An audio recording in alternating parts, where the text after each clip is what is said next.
ஹரஹர நம பார்வதி பதையே ஹரஹர மகாதேவா.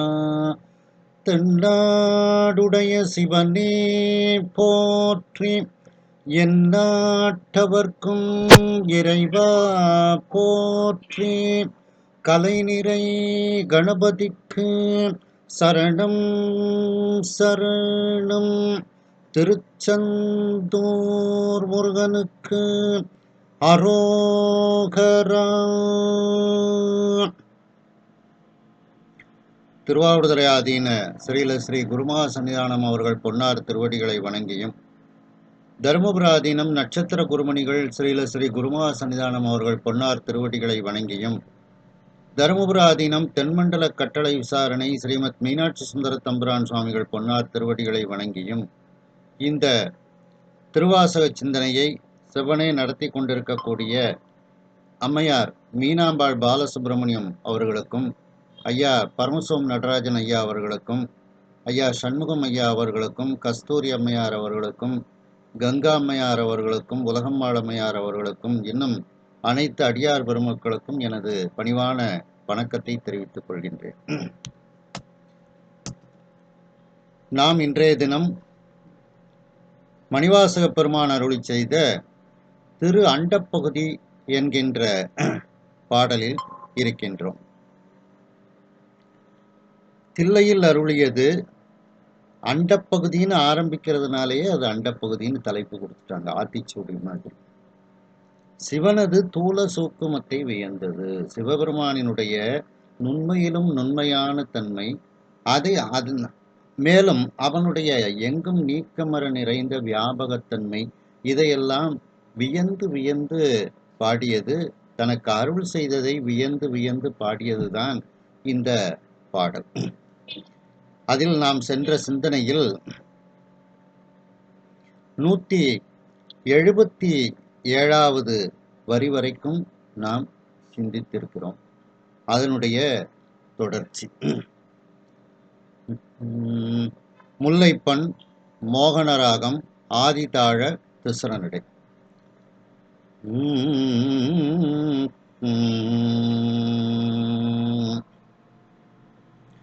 அள்ளோரு ஆக்கை அமைத்த நன்கு, அள்ளோரு ஆக்கை அமைத்த நன்கொள்ளிய கண்ணல் கணிதேர் களிரன கடைமுறை, கண்ணல் கணிதேர் களிரன கடைமுறை, என்னையும் இருப்பது ஆக்கினன் எண்ணில், என்னையும் இருப்பது ஆக்கினன் எண்ணில், கருணை வாழ்த்தேன் கலக்க,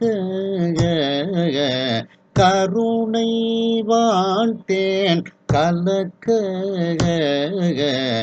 அருளோடு பரா அமுது ஆக்கினன், அருளோடு பர அமுது ஆக்கினன், பிரமன் மாலரியா பெற்றியோனே, பிரமன் மாலரியா பெற்றியோனே. சென்ற சிந்தனையில் உருகக்கூடிய ஒரு உள்ளத்தை கொண்டு ஒரு உருவத்தை அமைத்து, என்னுள் அமுதம் கசியக்கூடிய அள்ளோரு ஆக்கை, அந்த இனிப்பு சுவை தரக்கூடிய அமுதம் கசியக்கூடிய ஒரு உடம்பை எனக்கு அமைத்து தந்தான். அந்த உடம்பு, அந்த உடம்பில் இருக்கக்கூடிய அகக்கருவியாகிய அந்த உள்ளம் உருகுமாறு எனக்கு தந்தான். இறைவனை நினைந்து உருகுமாறு தந்தான் என்ற அளவில் சிந்தித்தோம். அதனுடைய தொடர்ச்சி. ஒள்ளிய கண்ணல் கணிதேர் களிறு என கடைமுறை, என்னையும் இருப்பது ஆக்கின. ஒள்ளிய அப்படின்னா ஒளி பொருந்திய, இனிமையான, சிறந்த, இது எல்லாத்துக்குமே அது பொருந்தும். கண்ணல் அப்படின்னா கரும்பு, கனி. தேர்னா அதை தேடி செல்லக்கூடிய அப்படின்ட்டு, தேடி உழலும். களிறு என யானையானது அந்த ஒளி பொருந்திய அப்படின்னா ஒரு ஒரு தக்க பருவத்திற்கு வந்த என்ன அப்படிப்பட்ட ஒரு கரும்பு. ஏன்னா கரும்பு பார்த்தீங்கன்னா இளங்கரும்பா இருக்கும்போது இனிப்பு சுவை இருக்காது. அது பருமனாக வரும்போது தான் அதற்கு இனிப்பு சுவை அதற்கு கூடுதலாக இருக்கும். அப்போ ஒள்ளியன்னா அந்த தக்க பக்குவம் அடைந்த ஒளி பொருந்திய அந்த கண்ணல், மேலும் அந்த ஒளி பொருந்திய தக்க ஒரு பக்குவம் வாய்ந்த கனி. அப்போ இதை ஒவ்வொரு விதமா இதுக்கு அர்த்தம் எழுதியிருக்கிறாங்க. எப்படின்னா கண்ணல் தனியா, கனி தனியா சொல்லியிருக்காங்க. அடுத்து பார்த்தீங்கன்னா கண்ணற்கனி அப்படின்னுட்டு ஒரே இதா சொல்லியிருக்காங்க. இனிப்பு சுவை வாய்ந்த கனி அப்படின்னுட்டு சொல்லியிருக்காங்க. ஆனா நம்ம கொஞ்சம் இதை சிந்திச்சு பார்த்தோம் அப்படின்னா கனின்னு சொல்லும் போதே அது இனிப்பு தான். அதுக்காண்டி கசப்பு கனிகளும் இருக்கேன்னு கேட்கக்கூடாது. நம்ம இங்க பேரின்பத்தை பத்தி தான் சொல்லிக்கிட்டே வராங்க. அதனால கனினா இனிப்பு சுவை வாய்ந்த கனி. அப்போ அதை ஏற்கனவே கனின்னுட்டு சொல்லியாச்சு. அப்ப அதுல ஒரு இனிப்பு சுவை இருக்கிறது. அப்போ கண்ணல் அதை தனியா நம்ம பிரிச்சு தான் பார்க்க வேண்டிய ஒரு சூழ்நிலையாக இருக்குது. ஏன்னா கரும்பு, கனி. கரும்பையும் நாம சாப்பிடுவோம், கனியையும் அந்த யானை சாப்பிடும். கரும்பையும் சாப்பிடும், கனியையும் சாப்பிடும். இன்னும் சொல்ல போனா ஒள்ளிய அப்படின்னா உணவாவது ஆகுவதற்கு பதமான அப்படின்னு ஒரு அதற்கு பொருள் எடுத்துக்கிடலாம்.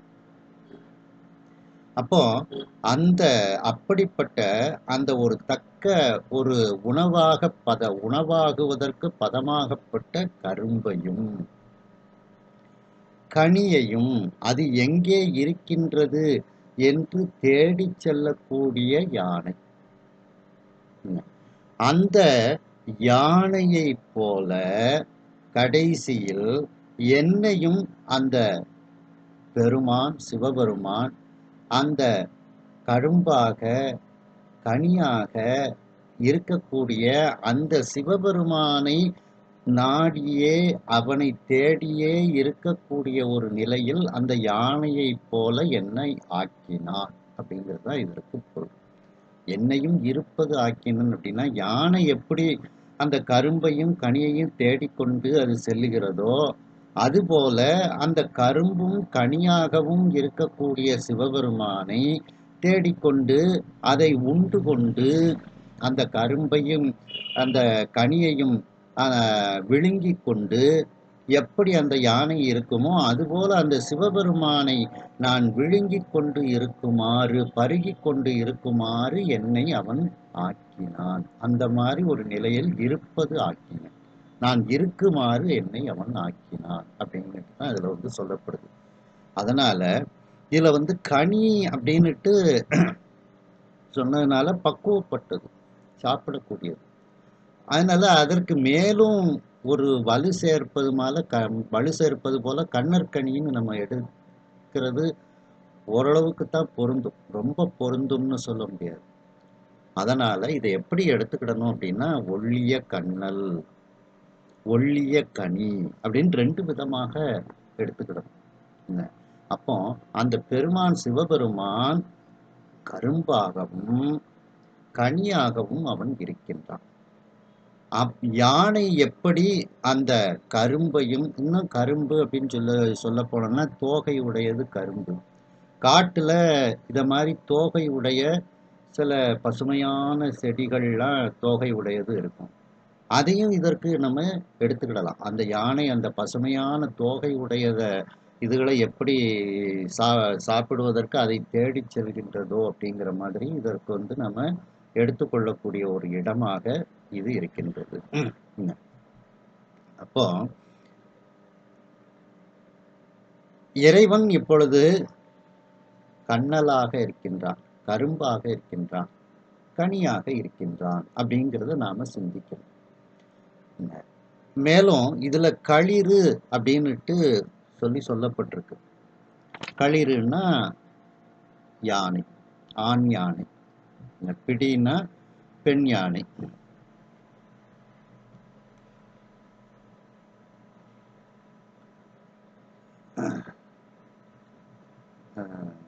பிடியதன் உரு உமை கொள மிகு கரியது வடிகொடு. கரின்னா அங்க ஆண் யானை, அது போல களிறு அப்படின்னா ஆண் யானை.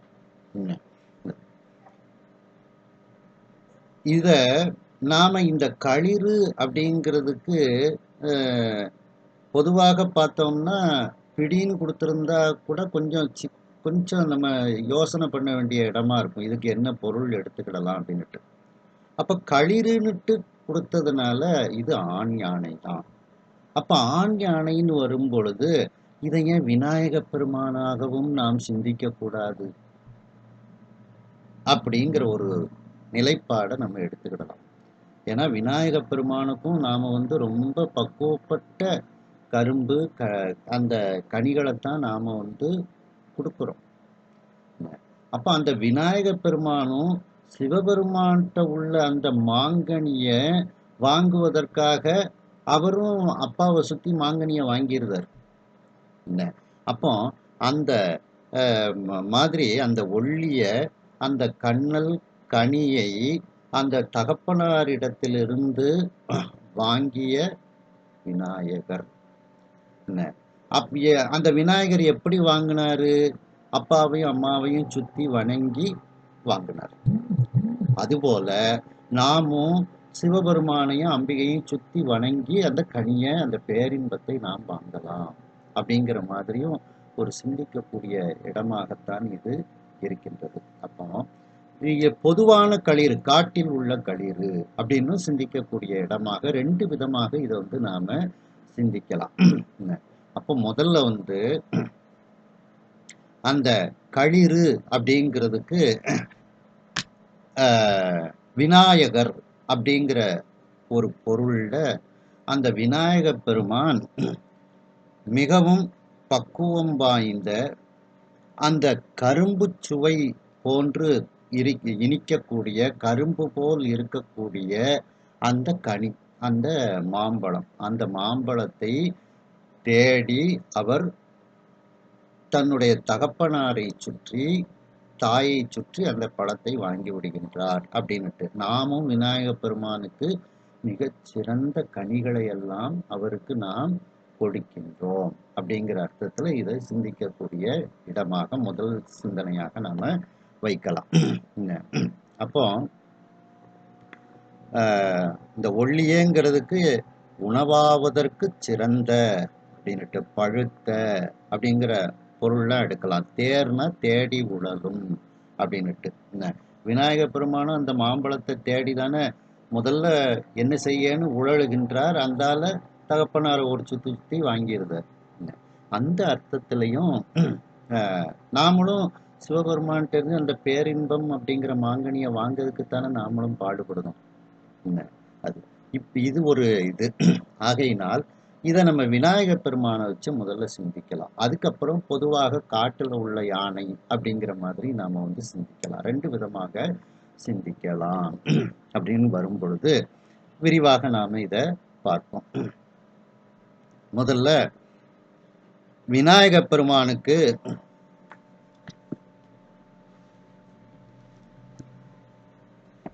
என்னெல்லாம் நாம கனிகள் படைக்கின்றோம் அப்படின்னுட்டு 11ஆம் திருமுறையில ஒரு 3 நூல்கள் விநாயக பெருமானுக்கு இருக்கின்றது. அதுல பாத்தீங்கன்னா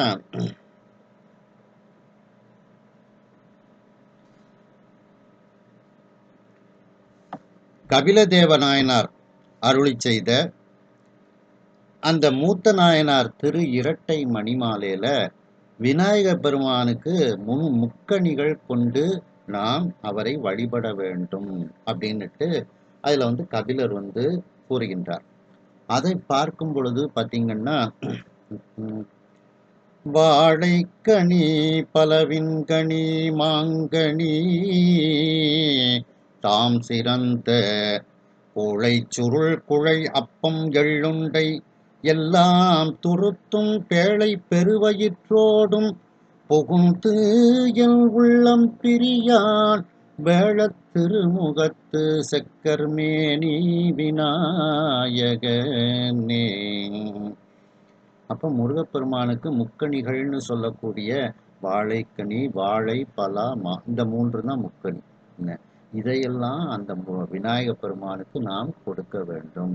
இந்த கனிகள்லாம் காட்டுல எங்க இருக்குன்ட்டு அந்த யானை விநாயகர் தேடி போவார்னுட்டு அப்படி நம்ம அர்த்தம் எடுத்துக்கிடலாம். அது மேலும் அதே 11ஆம் திருமுறையில பார்த்தீங்கன்னா,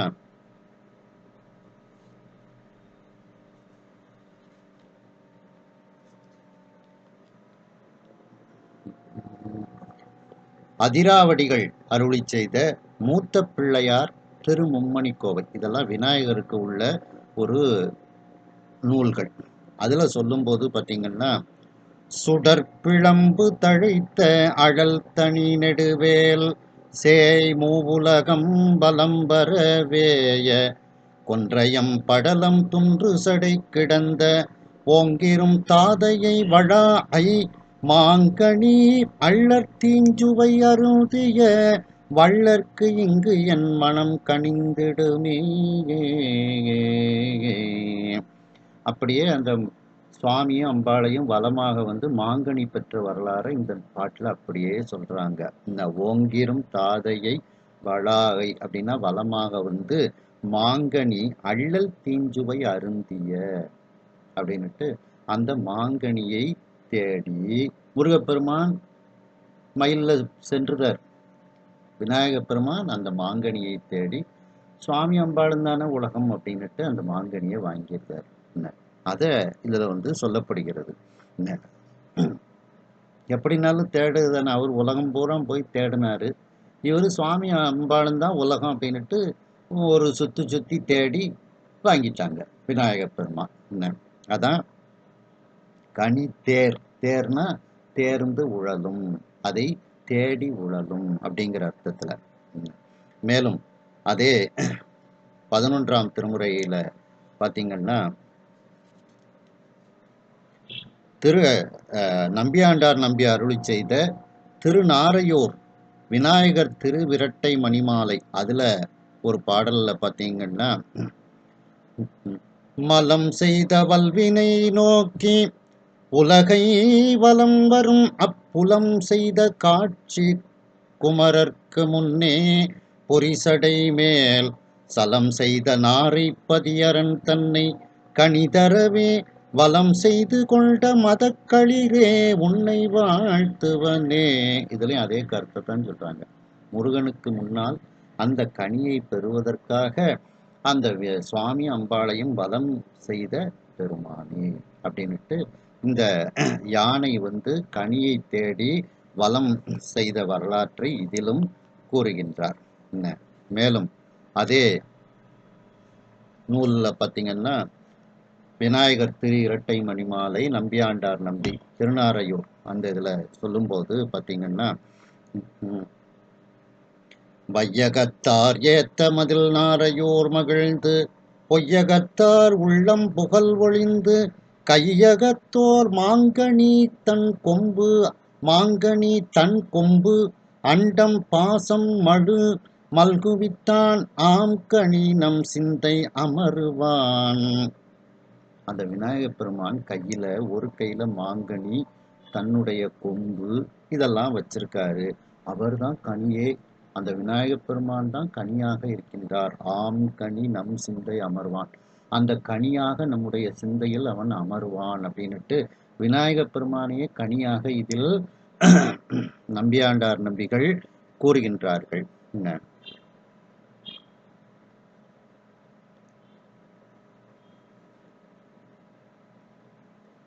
மேலும் அதே 11ஆம் திருமுறையில் அதிராவடிகள் அருளி செய்த அந்த மூத்த பிள்ளையார் திருமும்மணி கோவையிலிருந்து மேலும் ஒரு பாடல் என்ன அப்படின்னா,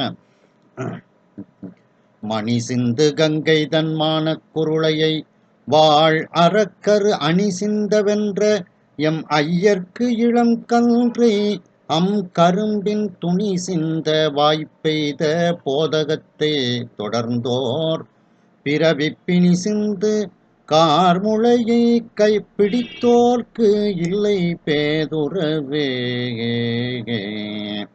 ஐயர்க்கு இளம் கன்றை, சிவபெருமானினுடைய இளம் கன்றாகிய மகனை அப்படியே கரும்பின் துணி சிந்த வாய்ப்பெய்த, கரும்பு அப்படியே துண்டு துண்டாக ஆக்கி வாய்க்குள்ள போட்டுருவாராம். அப்படியே கரும்பின், இனிமையான கரும்பின் துணி சிந்த வாய்ப்பெய்த, அப்படியே அது துளிகள் எல்லாம் கீழே சிந்துகிறது. அப்படியே துண்டு துண்டா அந்த விநாயகப் பெருமான் அந்த கரும்பை சாப்பிட்டுதான்னு அந்த கண்ணல் அப்படிங்கிறதுக்கும் இதுல சொல்லப்படுகிறது. மேலும் திருப்புகழ்ல சொல்லும்போது பார்த்தீங்கன்னா, விநாயகப் பெருமான் கையில நிறைய கனி வச்சிருக்காரு அப்படின்னு சொல்றோம். கைத்தல நிறைகனி அப்பமொடு அவள் பொறி கப்பிய கரிமுகன் அடிபேணி கற்றிடும் அடியவர் புத்தியில் உரைபவ கற்பகம் என வினை கடிது ஏகும். கைத்தல நிறைகனி, நிறைய கனிகளை கையில வச்சிருக்கார் விநாயகப் பெருமான். தேடி தேடி அந்த கனிகளை, அடியார்கள் கொடுக்கக்கூடிய கனிகளை எல்லாம் சுவாமி விநாயகப் பெருமான் வைத்திருக்கின்றார். மேலும் அதே திருப்புகழ்ல பார்த்தீங்கன்னா, கும்பர்தரு தேனுமணி கசிவாகி பொன்கடலிற்தேன் அமுதத்து உணர்வூரி இன்பரசத்தே பருகி பலகாலும் என்ற நுயிர்க்கு ஆதரவுற்று அருள்வாயே தம்பிதனக்காக வனத்து அணைவோனே தந்தை வளத்தால் அருள்கை கணியோனே அன்பர் தமக்கு ஆன நிலை பொருளோனே ஐந்து கரத்து ஆனை முக பெருமாளே. தந்தை வளத்தால் அருள் கை கணியோனே, தந்தையை வளமாக அந்த அருளாகிய கனியை கையில் வைத்திருப்பவனே. அந்த அருள் கனியைத்தான் நாமளும் பெறணும் அப்படின்னுட்டு நாம அந்த யானையை போல இருக்கின்றோம்னு மணிவாசக பெருமான் இதில் கூறுகின்றார்கள். அது மேலும் அதே விநாயகர் திருப்புகள்ல பார்த்தீங்கன்னா, பக்கரை விசித்திரமணி அதுல சொல்லும்போது, அந்த திருப்புகள்ல சொல்லும்போது பார்த்தீங்கன்னா, இக்கு அவரை நற்கனிகள், இக்குன்னா கரும்பு, அவரைனா பயறுகள், நற்கனிகள் நல்ல கனிகள், இக்கு அவரை நற்கனிகள் சர்க்கரை பருப்புடனை எழ்பொறி அவல் துவரை இளநீர் வண்டு. இளநீர் வண்டு எச்சில், வண்டு எச்சில்னா தேன். வண்டு எச்சில் பயறு அப்ப வகை பச்சரிசி பிட்டு வெள்ளரிப்பழம் இடிப்பல் வகை தனி மூலம் மிக்க அடிசிற்கடலை பட்சணம் எனக்கொள்ளொரு விக்கின சமர்த்தம். அப்ப இதுல சொல்லும் போதும் அந்த கரும்பு, இக்கு, நற்கனிகள் இதெல்லாம் அந்த விநாயகப் பெருமான் சாப்பிடக்கூடியவர் அப்படின்னுட்டு இதுல சொல்லப்படுகிறது. மேலும் அதே திருப்புகள்ல பார்த்தீங்கன்னா,